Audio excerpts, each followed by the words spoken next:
This gentleman is one of the preeminent correspondents for ESPN, and also he just wrote a book that just came out a couple of weeks ago called How Football Explains America, and it's a wonderful, wonderful piece of writing from the standpoint of pointing out the parallels between American sociology and football is the ultimate American sport, that's for sure. It is my honor to present Mr. Sal Paolantonio.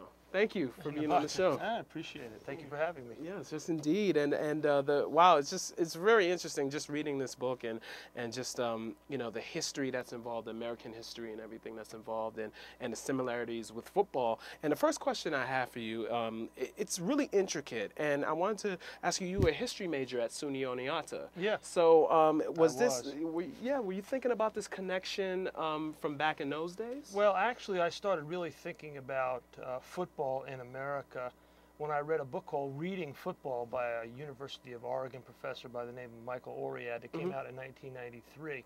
And in that book, he had just a couple of footnotes about the origins of the game that I found fascinating. In 1876, 1880, and 1882, there were specific rules changes that were made in soccer and rugby. So I started to think about how and why the game was created, because there are a lot of football books out there. Right. A lot of really big, thick history books of football, but none of them, explain how the game was created and why it was created. And so I started to do some research into the origins of the game. You know, America was a European colony like all the other countries now existing in the Western Hemisphere, and we were bequeathed the games of soccer and rugby just like all the other European colonies. But we jettisoned those games. We got rid of them. We changed them. We outgrew them. And what specifically happened? What was the first thing where they said, this is no good, it's not going to work for us? And you go back, and it happened basically at the centennial of our country in 1876. There were some meetings that took place at Harvard and at Penn, University of Pennsylvania in Philadelphia, where they just decided, okay, we're not getting good crowds, and the competitors don't like the game, and they don't like soccer and rugby. Not enough scoring, not enough action, not enough violence. And what we want to do is create a game where you have territory and hold it. That's why we have this little, you know, American outline of the American map of the American continent with the football superimposed on it. Because if you go back, Nabaté, and you look at those meetings and read the minutes, they talk about creating a game that really mirrors American society. And especially with the Civil War concluding only a decade earlier, there was still that aggression. Well, not only that, but there was still the movement west. There was the movement west. It was Manifest Destiny. That's why I have the first chapter called How Football Explains Manifest Destiny. Territory, moving forward. Yeah, and so in 1880, they made a major change in the rules where the team with the ball would be able to hold it and advance it and create a first down and keep going. So you captured territory, held it, and defended it, just like in America. Right. And they talked about having a game that really mirrored American culture at the time. And then in 1882, they created the quarterback position. Quarterback meaning that person 1/4 of the way back to the fullback. Right. And he would be in control of the game, like a pioneer or a cowboy, one guy, an individual who would capture the individual spirit of America. And so with those two specific changes, they ended soccer and rugby in this country and created an indigenous game that would reflect our culture. And it evolved over, 100 years, but that was the beginning of it. Wow, and speaking of the quarterback position, Walter Camp really had a vision of that position, like, of the heroic focal point of football. Yes. How has Mr. Camp's vision, like back in the early 1890s, how has that vision manifested, pun intended, itself now in this day and age for football? Good question.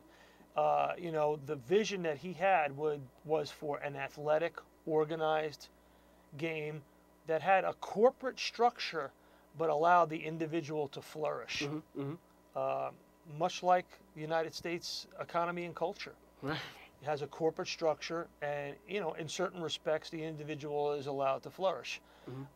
And the quarterback position was going to be that position on the field, and he had the vision to create this position and to make it evolve. Pick up the ball and not only kick it but throw it. They were throwing the ball in baseball, so let's throw it in football. Right. And they wanted a game that was that would really take advantage of the brute strength of the game of rugby and the fluidity of the game of soccer, but make them more organized. And that's what happened. Wow. Waldenkamp, of course, was at Yale, and one of his players was Amos Alonzo Stagg. We have the Amos Alonzo Stagg Bowl now in Division III football. That's right. That's right. And he was one of the real pioneers of the game. It was Stagg who, really instituted a lot of the religious leanings of the country into the game of football and helped organize the game. Exactly. And yeah, that's right, because he was a divinity student at Yale, which is the top school for divinity in the country. Definitely. Right, and he became a divinity professor at the University of Chicago. Where he coached. And then he went on to coach the football team for almost 45 years. Coach Bill Curry, who is actually going to be the first coach of Georgia State football team. And he was coincidentally, when we met at the Jets-Cardinals game, he was there. He was there that day. And I've sent him a copy of the book, and he absolutely loves it. Oh, I would believe it. Yeah, definitely. He was just gracious and for sure. And I can tell he's very astute of history and everything like that. But he said something interesting. Something goes on in the huddle that's magic. You take a huddle on a football field, and it's made up of black children and white children, Northerners and Southerners, liberals and conservatives. And not only are they forced to get along, but help each other. And, and then he comes to say, like later on in the quote, men become brothers. So, and that's just so fascinating to me of that. And talk about, when it comes to football, that sacrifice, camaraderie, and trust. Well, as it is manifested, again, pun intended, in the huddle, football in America is the only place where we have the huddle. And going back to Amos Alonzo Stagg, he was a divinity professor at Yale, and he saw the advantages of a religious congregation on the field. So much of America in the 19th century was forged through religion. The abstinence movement, the movement away from alcohol, the anti-slavery movement in the North, the second Reformation in 1848, the religious Reformation in 1848. All of it had to do with religious culture in this country. And, because religious freedom was one of the founding aspects of American culture. Right. So he said, all right, well, what do we do when we cross the plains, when we cross the Midwest, and we have a problem? We congregate. We have a meeting, and we figure out a plan. We get the wagon trains together, whatever it's going to be. Or, we put up a church, or we have a schoolhouse where we get together and we teach each other how to survive. So let's do that on the football field. Right. Let's have a huddle, after every play. And, that to me is the founding concept of football, where you're going to get together and make a plan. You don't do that in rugby. You don't do that in soccer. You don't do it in baseball. You rarely do it in basketball. I mean, if there's a huddle at the pitcher's mound in baseball, the umpire's trying to break it up. Yeah, right. And the fans boo and they get cantankerous. Right. But there's a definitive reason for huddling on a football field. Why? Because you're advancing across the field, like the pioneers were advancing across the country. And during that advancement, you're getting your brains beat in by the opposition. It used to be, when you were advancing across the continent, there were all kinds of forces of nature and man that were trying to stop you. Same thing on a football field. So the idea of trust and faith in one another, trust and faith being, two of the basic tenets of religion, trust and faith. That's how football explains America.